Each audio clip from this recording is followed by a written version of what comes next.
প্রিয় শিক্ষার্থীবৃন্দ, আজকের অনলাইন ক্লাসে তোমাদের স্বাগতম। আজকে আমরা মৌলিক সামষ্টিক অর্থনীতি অনার্স প্রথম বর্ষের তৃতীয় অধ্যায়ের ভোগ নিয়ে আলোচনা করব।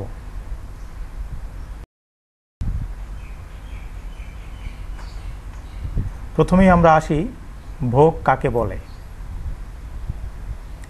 ব্যবহারের মাধ্যমে কোনো পণ্যের উপযোগ নিঃশেষ করাকে ভোগ বলে। আর উপযোগ হলো কোনো পণ্যের অভাব মোচনের ক্ষমতা।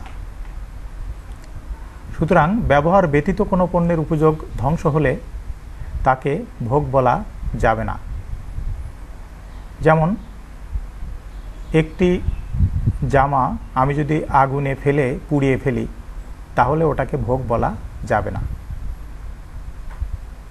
মানুষের ভোগ ব্যয় তার আয়, দাম স্তর, রুচি, অভ্যাস, আয়ের বন্টন, কর, ভর্তুকি, সুদের হার, আবহাওয়া ইত্যাদি অনেক বিষয় দ্বারা প্রভাবিত হয়। এগুলোকে আমরা ভোগের নির্ধারক বলি।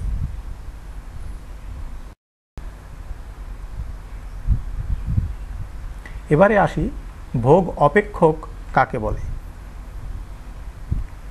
অন্যান্য অবস্থা যেমন রুচি, অভ্যাস, আবহাওয়া ইত্যাদি অপরিবর্তিত থাকলে আয় বাড়লে ভোগ ব্যয় বাড়ে এবং আয় কমলে ভোগ ব্যয় কমে। আয়ের উপর ভোগের এই নির্ভরশীলতার সম্পর্ককে ভোগ অপেক্ষক বা ভোগ প্রবণতা বলে। গাণিতিক উপায়ে ভোগ অপেক্ষক এভাবে দেখানো যায়, যেখানে সি হচ্ছে ভোগ এবং আয় হচ্ছে ওয়াই হচ্ছে আয়।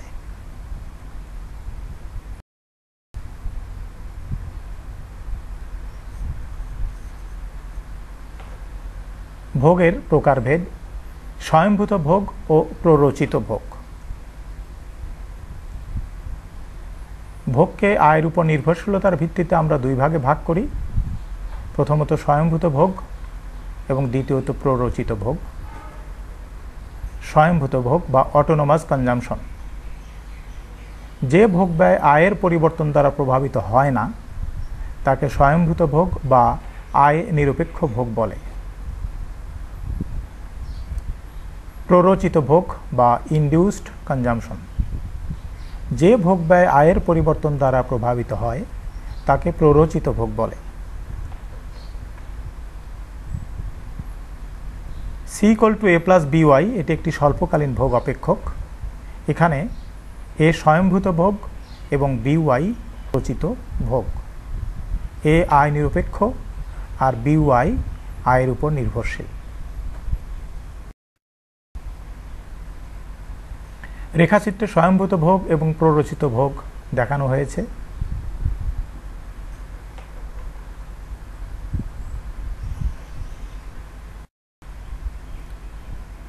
এরপরে আসি স্বয়ংভূত ভোগের বৈশিষ্ট্য কি।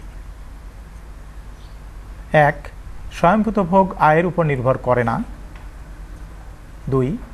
এ ধরনের ভোগ ব্যয় জীবনযাত্রার মান ও অর্থনৈতিক অবস্থা দ্বারা প্রভাবিত হয়। 3. এ ধরনের ভোগ রেখা ভূমি অক্ষের সমান্তরাল হয়। 4. দীর্ঘকালে স্বয়ংভূত ভোগ থাকে না। এবং 5. এ ধরনের ভোগ রেখা মূলবিন্দুর উপর থেকে উৎপত্তি হয়। আমরা পার্শ্বের চিত্রে এটা দেখিয়েছি।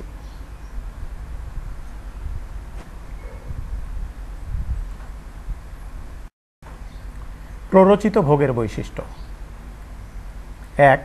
প্ররোচিত ভোগ আয়ের সাথে প্রত্যক্ষভাবে সম্পর্কযুক্ত, অর্থাৎ আয় বাড়লে ভোগ ব্যয় বাড়ে এবং আয় কমলে ভোগ ব্যয় কমে। 2. আয় শূন্য হলে প্ররোচিত ভোগ শূন্য হয়। 3. উচ্চ আয় শ্রেণীর ভোগ রেখা নিম্ন আয় শ্রেণীর ভোগ রেখার তুলনায় কম ঢাল সম্পন্ন হয়। এবং 4. এ ধরনের ভোগ রেখা মূলবিন্দু থেকে উৎপত্তি হয়। পার্শ্বের চিত্রে আমরা একটা দীর্ঘকালীন ভোগ অপেক্ষকের মাধ্যমে প্রয়োজিত ভোগের বৈশিষ্ট্যগুলো উপস্থাপন করেছি।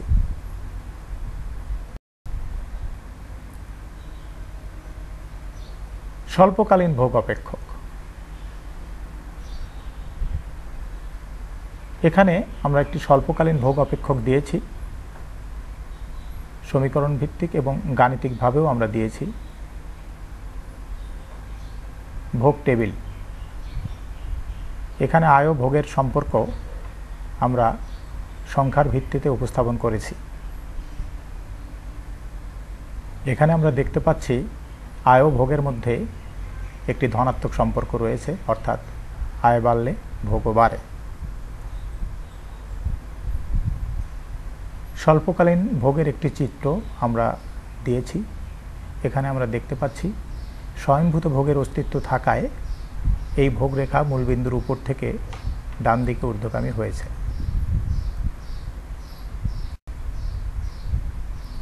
স্বল্পকালীন ভোগ অপেক্ষকের বৈশিষ্ট্য: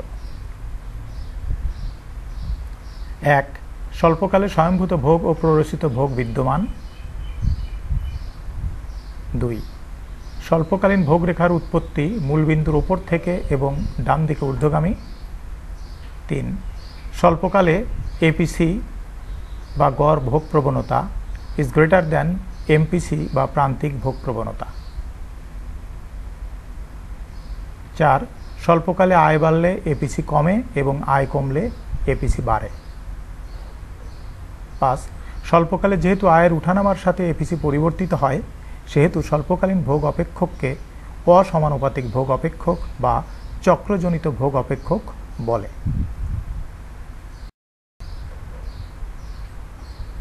দীর্ঘকালীন ভোগ অপেক্ষক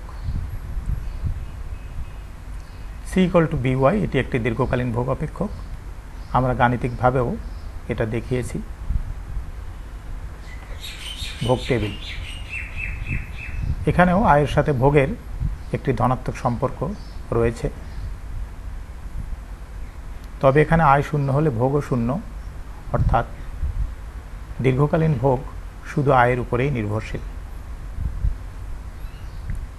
চিত্রে আমরা একটি দীর্ঘকালীন ভোগ অপেক্ষক দেখিয়েছি। দীর্ঘকালীন ভোগ অপেক্ষকের বৈশিষ্ট্য: দীর্ঘকালে স্বয়ংভূত ভোগের কোনো অস্তিত্ব থাকে না। 2. দীর্ঘকালীন ভোগরেখার উৎপত্তি মূলবিন্দু থেকে এবং ডান দিকে ঊর্ধ্বগামী হয়ে থাকে। 3. দীর্ঘকালে APC is equal to MPC হয়। 4. দীর্ঘকালে আয় বাড়লে বা কমলে এপিসি স্থির থাকে। এবং 5. দীর্ঘকালে যেহেতু আয়ের উঠানামার সাথে সাথে এপিসি অপরিবর্তিত থাকে, সেহেতু দীর্ঘকালীন ভোগ অপেক্ষককে সমানুপাতিক ভোগ অপেক্ষক বলা হয়।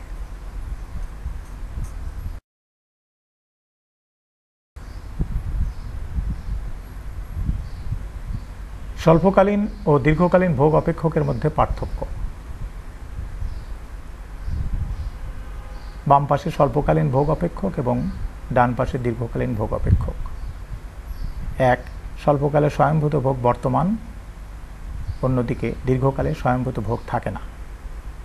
স্বল্পকালে APC is greater than MPC হয়, অপরদিকে দীর্ঘকালে APC is equal to MPC হয়। 3. স্বল্পকালীন ভোগ রেখার উৎপত্তি মূলবিন্দুর ওপরে। 3. দীর্ঘকালীন ভোগ রেখার উৎপত্তি হয় মূলবিন্দুতে। 4. স্বল্পকালীন ভোগ অপেক্ষক অসমানুপাতিক, অন্যদিকে দীর্ঘকালীন ভোগ অপেক্ষক সমানুপাতিক। 5. স্বল্পকালীন ভোগ অপেক্ষককে বলে চক্রজনিত ভোগ অপেক্ষক, অন্যদিকে দীর্ঘকালীন ভোগ অপেক্ষককে বলে যুগব্যাপী ভোগ অপেক্ষক। প্রিয় ছাত্রছাত্রী, আজকের ক্লাসে অংশগ্রহণ করার জন্য তোমাদের ধন্যবাদ জানাচ্ছি।